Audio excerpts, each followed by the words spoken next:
शोभा।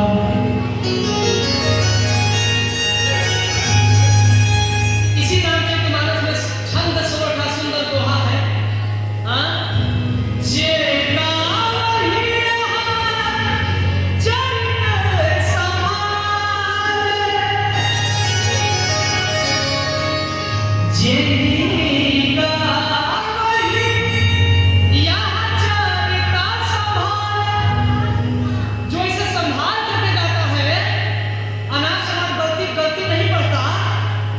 जो जानता हो वही इसको पढ़े।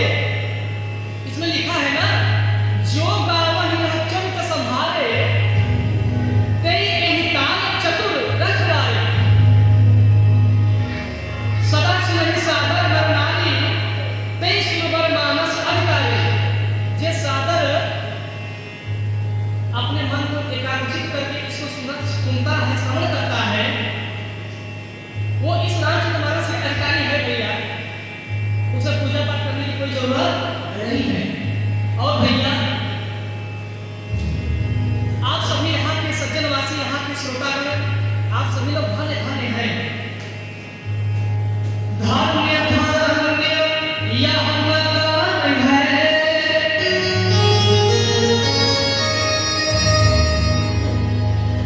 धन्य धन्य बांसगांव नगर है,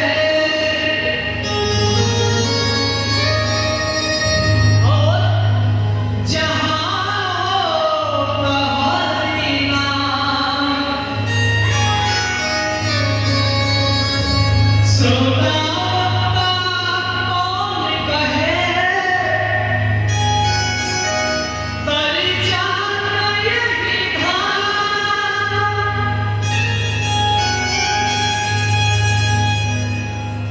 धन्य धन्य बांसगांव का नगर है, जहाँ पे आज श्री राम कथा हो रही है भैया। श्रोता वक्ता कौन कहे हो, एक चींटी मकड़े के कान में भी आवाज जाएगी ना, वो भी डर जाएगा। राम कहने से तर जाएगा, पाव भव से उतर जाएगा। राम कहने से तर जाएगा, पाव भव से उतर जाएगा।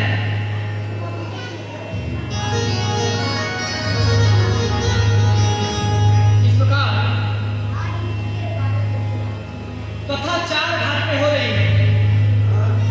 यह श्री राम कथा, यह थी मानस की महत्व। चार जगहों पर कथा हो रही है।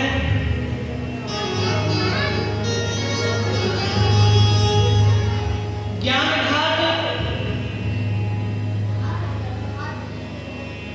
भक्ति घाट, और कौन से घाट है भैया?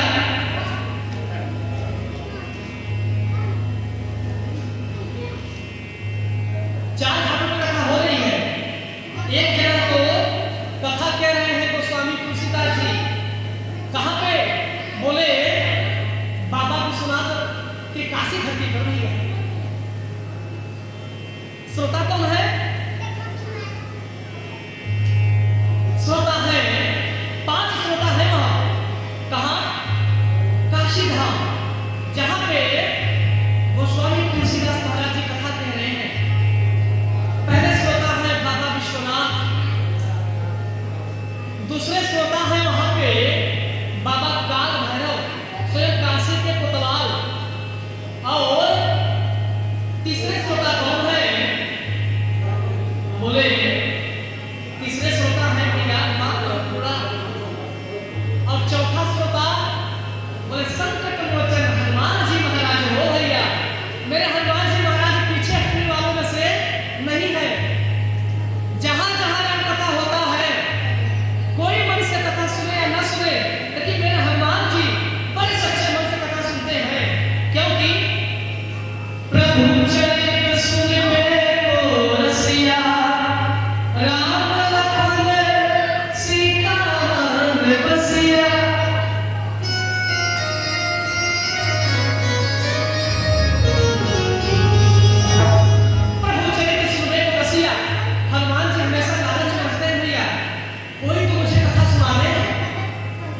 किसी का तो कथा में सुन लूं, ऐसे मेरे हनुमान जी महाराज हैं, उनके जैसा क्या कोई श्रोता बन पाएगा प्रधान जी? हाँ? ऐसे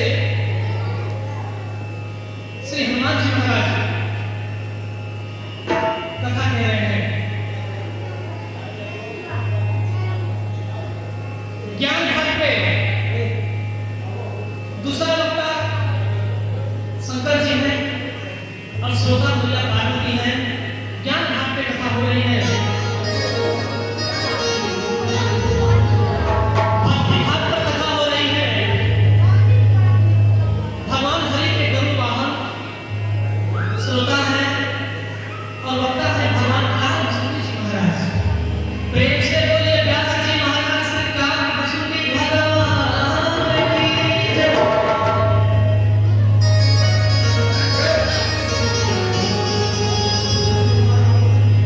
ये माइक अपने पास रख लीजिए, जयकारी बीच में बुला करिए, अपने पास रखिए।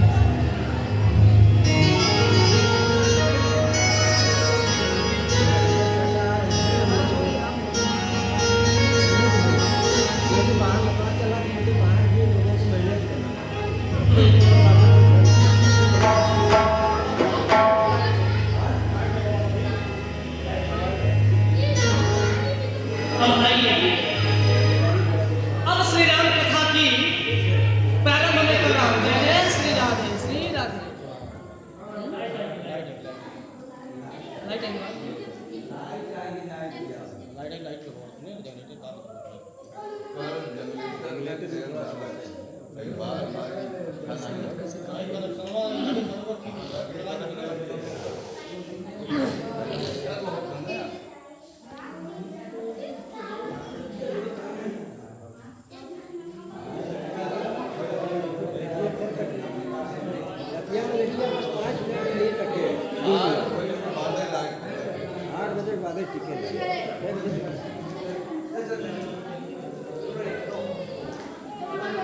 बैठा रह जा सबके लाइट लगाना।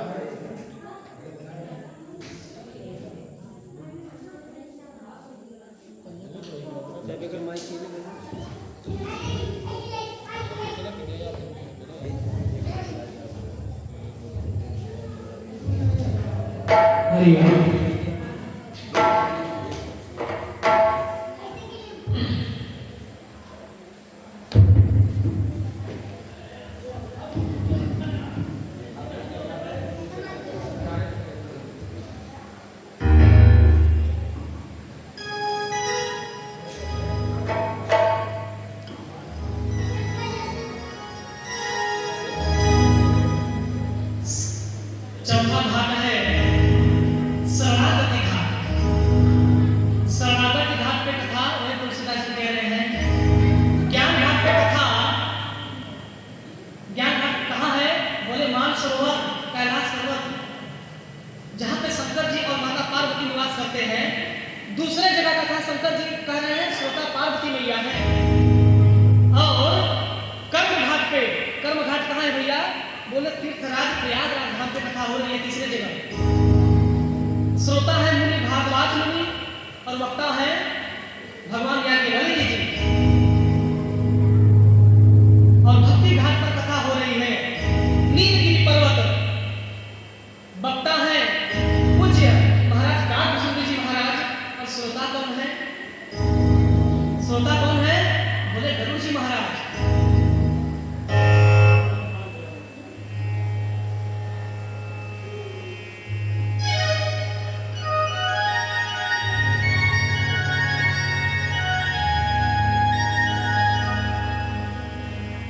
अच्छा, एक चीज आप लोग देखेंगे भैया, जहां जहां चारों घाटों पर वर्णन हो रही है, कथा हो रही है, चाहे कैलाश पर्वत पर, चाहे प्रयागराज में, चाहे 80 घाट तुलसीदास जी कह रहे हैं, चाहे नीलगिरी पर्वत, तो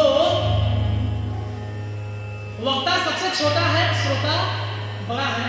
देखिए तुलसीदास जी कथा कह रहे हैं और हनुमान जी और शंकर जी कथा सुन रहे हैं भैया 80 घाट बनारस के काशी घाट। और इधर नीलगिरी पर्वत पे कालभूषण जी एक छोटा कौवा। कौवा है कौन भैया? जिसका बोली कर्कश है ना, जिसका बोली भी किसी को अच्छा नहीं लगता, भैया उसके मुख से कथा भी अमृत लगता है वो। कब? जब मेरे राम जी माया जिसे फेर दे, तब। ऐसे मेरे रघुनाथ जी ने का भुसुंडी जी महाराज पे ऐसा कृपा किया, एक कौवा लगा कथा कहने, और जो गरुड़ जी 24 घंटा भगवान को पीठ पे ढोते थे, हरिवाहन गरुड़ जी, उनको कथा सुना रहे हैं। अब सोचिए, यहाँ पे वक्ता बड़ा है या श्रोता बड़ा है? श्रोता तो बड़ा है, लेकिन वहां वक्ता का महत्व ज्यादा है। अब कन्हैया जी हमारे बराबरी तो बैठ गए हैं, लेकिन यह गद्दी बराबरी बैठने के लायक नहीं है। इस बराबर से मैं बैठ भी नहीं सकता, शोभा नहीं दे रहा है। इसकी मर्यादा है। यहाँ पे सिर्फ व्यास जी महाराज और सिर्फ हनुमान जी महाराज दो ही लोग बैठ सकते हैं, तीसरे का स्थान और एक और बैठ सकते हैं, मेरे गुरुदेव महाराज, और चौथा कोई नहीं बैठ सकता। इसी प्रकार भारद्वाज मुनि बसहि प्रयागा, तुलसीदास जी ने कथा तो कह दिया। अब तुलसीदास जी ने बोला कि हे सज्जनों, अब मैं वह आपको कथा सुनाने जा रहा हूं जो भारद्वाज मुनि को याज्ञवल्क्य मुनि ने बड़े आदर पूर्वक के साथ बताया। लेकिन वहां हुआ क्या? भारद्वाज मुनि बसहि प्रयागा, तीन मीनार पद अति अनुरागा।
कोई साधारण धाम नहीं है।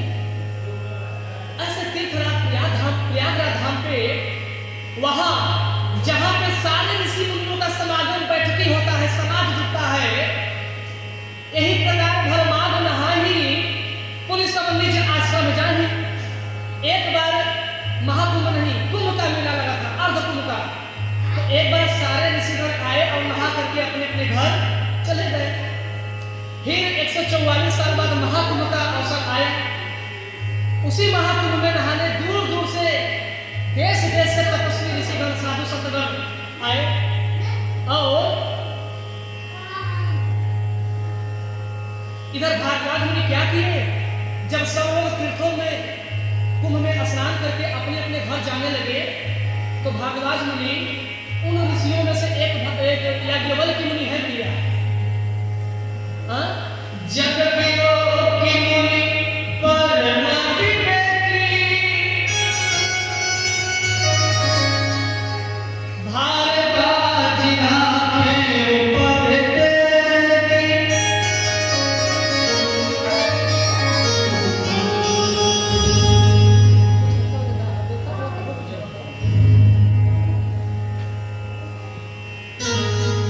भारद्वाज मुनि बोले कि हे भगवान, अब 144 साल बाद ये महाकुंभ आएगा, तब दोबारा आप नहाने आएंगे। हे प्रभु, ऐसा सौभाग्य मुझे दोबारा नहीं मिलेगा। जब आए हैं तो कुछ तनिक समय ठहर जाइए, आपसे मैं कुछ लेना चाहता हूँ। भारद्वाज राखे पद टेकी, हे प्रभु अब अभी ना जाइए। ऐसे ही हमारे प्रयागराज धाम के जो भी इस धाम के क्षेत्रीय सभी इलाके के लोग हैं, इनका दिल बड़ा सरल स्वभाव है भैया, बड़े सभी भक्तिमय आदमी है। हाँ, आप लोग भी प्रयागराज धाम के हैं। आप लोगों का आचरण, आप लोगों का बोली, आप लोगों का ये सम्मान मुझे अति प्रिय लगता है। यह काशीवासी आप सभी से कह नहीं सकता। आप लोगों का ये नम्रता, आप लोगों का संस्कार, आप लोगों का ये सब कुछ बहुत अच्छा लगता है। उसी प्रकार भारद्वाज मुनि का इसका, जैसे आप लोग नम्र निवेदन है, सज्जन है, शिक्षित है और विद्वान भी है, वैसे ही भारद्वाज मुनि भी भैया बड़े धीर गंभीर है, ज्ञानी है, परम विवेकी है। क्या है? परम विवेकी। सागर चरण सरोज पधारे,